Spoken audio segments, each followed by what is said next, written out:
आप सभी का एक बार फिर से स्वागत है। आज हम लाभ और हानि का एक बहुत ही महत्वपूर्ण क्वेश्चन बनाएंगे। मैं इस क्वेश्चन को बनाने की दो विधियां बताऊंगा। पहली विधि आपको समझ में नहीं आएगी और दूसरी विधि तुरंत ही समझ में आ जाएगी। तो सेकंड विधि पर फोकस कीजिएगा। मैं एक तरीके से बताने का प्रयास जरूर करूंगा पहले मेथड से, जिसे आम विद्यार्थी बनाता है। उस मेथड का हम प्रयोग ना करके सेकेंड मेथड से बनाएंगे। एक व्यक्ति किसी वस्तु को 20% लाभ पर बेचता है, यानी कोई एक व्यक्ति मार्केट से एक सामान खरीदता है और उसे 20% बेनिफिट पर बेच देता है। उसने उसे 10% कम में खरीदा होता, यानी मार्केट में अचानक उस वस्तु का अगर कीमत घट गया, रेट गिर गया, 10% कम हो गया, वो एक व्यापारी है, अब 10% कम में खरीद रहा है, तो जाहिर सी बात है जब उसे बेचता है तो थोड़ा सा कम करके रेट को बेचता है। मार्केट में वस्तु की कीमत गिरने के बाद जब बेचने की बारी आती है तो उसे पहले से 18 रुपए कम में बेचता है, तो भी अब नए कंडीशन पे 30% का बेनिफिट हो जाता है। तो आराम में उस वस्तु को उसने कितने में खरीदा था, इसे हम निकालेंगे। चलिए, तो पहले डिटेल, उसके बाद ट्रिक। देखिए, सबसे पहले हम क्या करेंगे, मैं मान लेता हूं उस वस्तु की जो आरंभिक कीमत है वो 100 रुपए है ना। एक वस्तु की आरंभिक कीमत 100 रुपए है। एक व्यक्ति उसको 100 में खरीदता है और 20% बेनिफिट बेचता है। तो अगर मैं 100 का 20% निकालूंगा तो 20 ही आएगा, यानी 120 रुपए में बेचेगा। वस्तु की आरंभिक कीमत अगर 100 है और 20% बेनिफिट बेचेगा तो 120 में बेचेगा।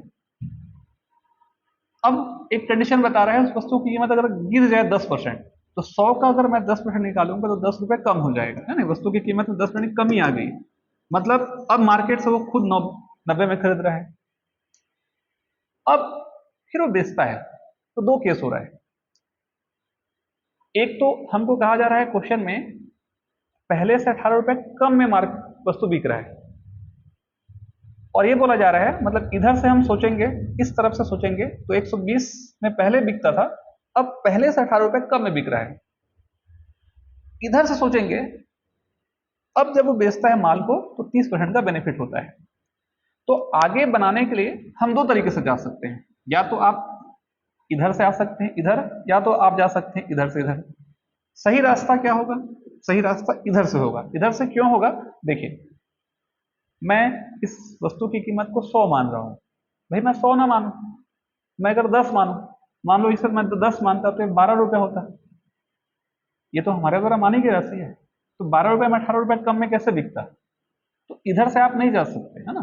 100 माना, 120 कीमत है, अब पहले 18 रुपए कम बिकेगा, यहां तो बनता। लेकिन अगर उस समय 10 मानता तो क्या बनता? नहीं, 12 से 18 रुपए कैसे कम होता? तो इसलिए हम इधर से बनाएंगे तो गलत होगा, तो इधर से जरूर चलेंगे। यानी उस वस्तु को आप 90 में खरीदे हो, अब बेचते हो तो 30% का बेनिफिट होता है। तो जब मैं इधर से जाऊंगा 30% एक्स्ट्रा लूंगा तो 9 तिया 27, मैं 27 रुपए अधिक में बेचूंगा। इसका मतलब है 90 में 27 जोड़ूंगा तो आएगा 117 रुपये। तो इसका मतलब क्या हुआ कि अभी वो बेचता है तो 117 रुपए में, और पहले बेचता था तो 120 में। तो इसका मतलब है कि बेचे के दाम में कितने रुपए की बढ़ोतरी हो गई? 3 रुपए की। 3 रुपए अधिक में माल पहले के कंपेयर में बिक रहा है, यानी 3 रुपए का अंतर है। तो आरंभिक खरीदी मूल्य 100 रुपए है। इस क्वेश्चन को हम बनाएंगे, अगर 3 रुपए का डिफरेंस होगा तो आरंभिक खरीदी मूल्य 100 रुपए होगा, तो 1 रुपए का अंतर होगा तो आरंभिक खरीदी मूल्य 100/3 होगा। सवाल में कितने रुपए का अंतर है? पहले से 18 रुपए कम में बिकता है, तो 18 रुपए का जब अंतर होगा तो 18 गुणित 100 भागित कितना होगा? 3, 3 छिक्का 18, यानी उसकी आरंभिक कीमत कितनी हो जाएगी? 600 रुपए। यही मेरा फाइनल आंसर है। लेकिन जब आप इस मेथड से बनाएंगे तो ये मेथड कठिन, उबाऊ और समय खाऊ है, तो हम आराम से इस मेथड को भूल सकते हैं, सोचेंगे नहीं कि हमने ऐसा कुछ पढ़ा। ठीक है, चलिए आपको एक बेहतरीन तरीका बताता हूं। आपको दो चीजें समझनी है इस पूरे क्वेश्चन में, क्वेश्चन बनाते समय।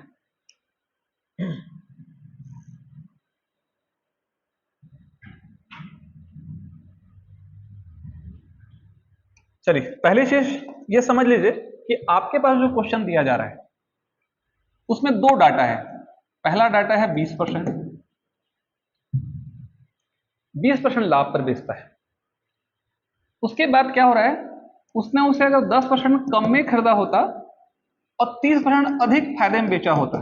यहां पर देखिए, उसके दाम में एक बार 10% की कमी आ रही है, उसके दाम में एक बार 30% की वृद्धि हो रही है, एक कम हो रहा है तो एक बढ़ रहा है। तो इस प्रक्रिया में, इस वाले हिस्से में ओवरऑल क्या प्रोसीजर हो रहा है, ओवरऑल आपको बेनिफिट हो रहा है कि फायदा हो रहा है, इसे परसेंट वृद्धि का एक ट्रिक होता है, उससे हम बनाएंगे।